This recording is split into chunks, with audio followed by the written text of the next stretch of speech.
The situation in Ethiopia has gone well beyond the stage at which words like tragedy and disaster have any meaning.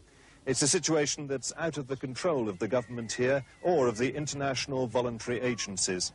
It'll be nearly a year before Ethiopians can expect proper rains again. By that time, thousands of people, perhaps even millions of people, may have died. On the 23rd of October 1984, BBC reporter Michael Burke sent back a news report from Ethiopia that shook the world because of its harrowing account of a famine, the like of which had never been pictured before. The scenes were almost biblical in their intensity, the suffering almost unbearable.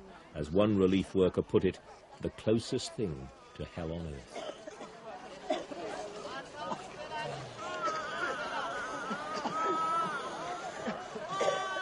It was the first time that the full horror of what was happening in Ethiopia had reached beyond the frontiers of this battle-scarred, beleaguered country, and it touched the conscience of the world.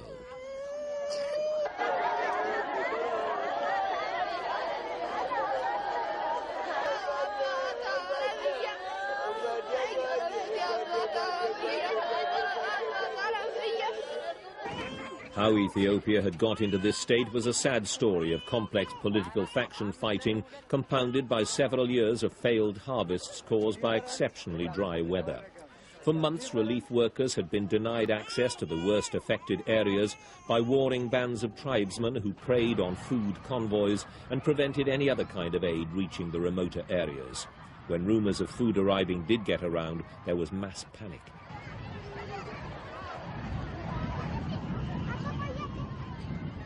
Even though a rough and ready organization was introduced to distribute such aid as there was, it was reckoned that nearly 1 million people were dead or dying, and another 6 million were seriously under threat.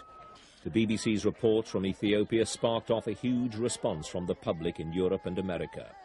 They were followed by rallies, concerts, and fundraising on a massive scale.